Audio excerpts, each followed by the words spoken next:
The only crime P2B committed in Nigeria is just wanting to see that Nigeria is great again. Because all the insults, all the humiliations coming is because P2B just want to see Nigeria work. So in this video, he gave a critical warning on where this country is going to and what we need to do. Take a look at these guys in a minute. Our country is passing through a very difficult phase. This used to be a great country. Today, our country is classified among the failing countries of the world. We are now among 10 of the failing countries of the world. We're now classified as one of the most terrorized countries in the world. In fact, we're number 3 or number 4 after Afghanistan, Yemen. And the way it's going, we might soon overtake them. We are the world capital of poverty. Even before the COVID, Nigeria, a country of 200 million, had more people living in poverty than the 2 biggest countries of the world combined, China and India, that is about 2.8 billion. For 200 million, we have more people living in poverty than 2 of them combined before COVID. So you can imagine what it is after COVID.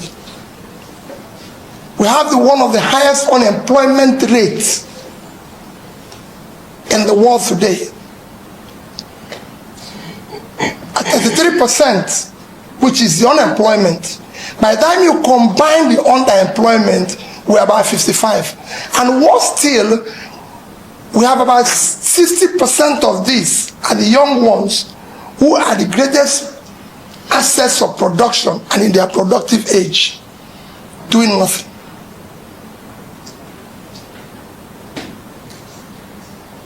Out of school children, you're the highest in the world. Over 15 million. Forget about what anybody is telling you. Infant mortality today, we've just overtaken India, which they thought will overtake them in 5 years, and we've just overtaken them. In a stress level, we are now 148 over 152. Nigerians are stressed. Competitiveness, we're going down. Of course, you've seen perception, corruption, mesogenous, we're going down. You can go on, the list is endless. The hunger list now, we're number 98 out of 105. Nigerians have been classified as a country now where people spend over 100% of their wage, salary on feeding. Like, you can't, and it's getting worse. And anybody who thinks it's going to get better, forget it. This is cumulative effect of leadership failure over the years. Because we're choosing not to do the right thing. And people will tell you, when they was talking about somebody who is granting loan and everything. There's nothing wrong with loan. Nothing, absolutely nothing. I'm a businessman. I'm a trader. That is my background. You live with loan. Loan is what has made nations. Every nation in the world is owing. Even Norway, they have the highest sovereign wealth fund of 1.4 trillion, is owing over 50% of their GDP in debts. So there's nothing wrong with loan. It's what you throw the loan at, what you use the loan, that makes all the difference. And I'll show you countries that have borrowed. But we have a crisis that because we're throwing away the money we're borrowing, it's not getting to a stage where we can't even service the loan. You approve it, you know the budget and everything.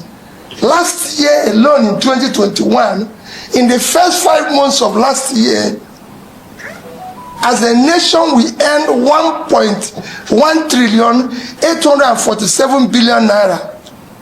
We use 1 trillion 802 to service debts, remaining 45 billion for a nation of 200 million people.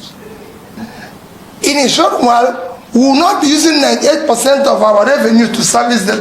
We will need to borrow, which is what we are doing now, to service debts. And you're not generating revenue. And you often hear government people say, we don't have we don't have a borrowing problem. We have a revenue problem. You can't generate revenue when your people are poor. You're not going to tax poor people who are in the village doing nothing. Revenue is the function of productivity. The country is not productive, so you can't generate money. For me, my appeal is that we're 2023 is not about making the next person president or anything. It is about all of us fighting for our future. You're on top of the ladder. If this country collapses today, it will affect you more than it will affect those who will think that are below us. And it's collapsing. None of you can live here and go anywhere and be street sweepers. You can't.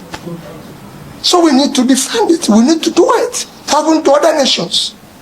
Other nations have removed their country from consumption to production. It's happened everywhere. Pulling people out of poverty has happened everywhere. I've been to at least over 30 countries that have pulled their people out of poverty. I just came back from Morocco. And I told Okupe an interesting news this evening. I said, let me tell you, here people spend dollar. But I went to Morocco. I came back on Friday. I bought BTA. They put it in my card. And I got to Morocco and said, I want $1 cash for. They said, no, you use our currency. I was just telling him, no other country does that. Where you spend another person's currency in your own country. That shows erosion of trust of your own economy. And I was telling him, you can't do it. I've been going to China, I've been everywhere. This country was a signatory to MDG in year 2000. China was a signatory to MDG. In 15 years, they put 435 million people out of poverty.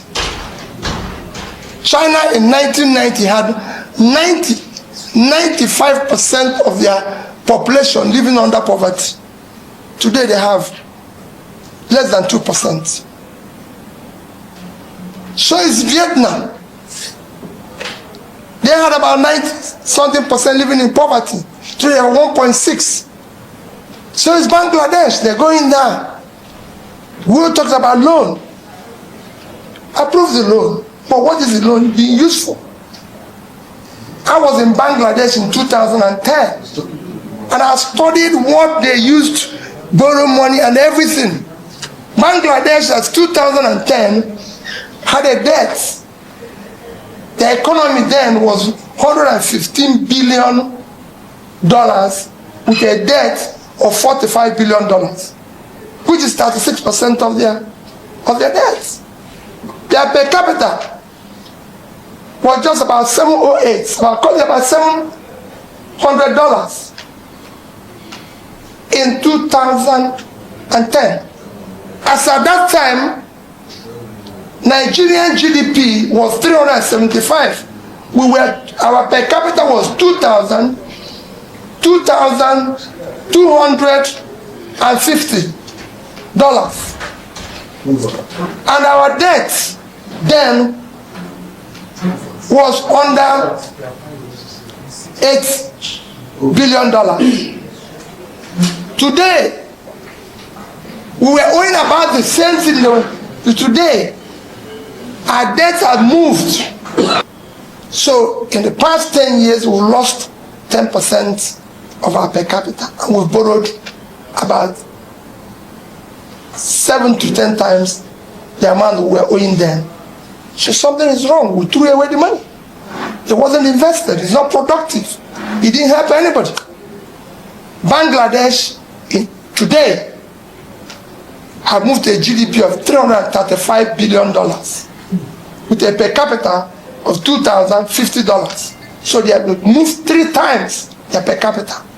It's getting better. They're pulling people out of poverty. Go and check what they've been able to do over these years. And that's what I'm just pleading with you. can we build a better Nigeria? It's not about politics. It's not about who becomes president or who becomes governor, who becomes this. We can make this country better. It can work. I'm a private businessman. You can check my background as a trader. I've been in the corporate world. I've been a chairman and director of several quoted companies in Nigeria. I've been a governor. And I can tell you, I've managed resources. And I know that this country, if properly managed, can turn around in 10 years and be on the path of growth. It's a great country. It has all it takes. All we need is to invest our resources in the right places, cut the cost and waste that is all over the place. Because P2B has all it takes to just travel outside the country and stay there with his family. But he chose to be in Nigeria to invest in those critical sectors he believes in. But the only issue now is that people don't want that to happen because of what they'll benefit. Because that video I saw is still ringing a bell in my head where Yoruba has passed an information that nobody should support P2B, because if he eventually wins, that them Yorubas will lose their businesses in Lagos. So that's the only reason why they don't want P2B to win. Then come down to the Igbos, where the Igbo leaders are even fighting P2B because they want power to come to them themselves.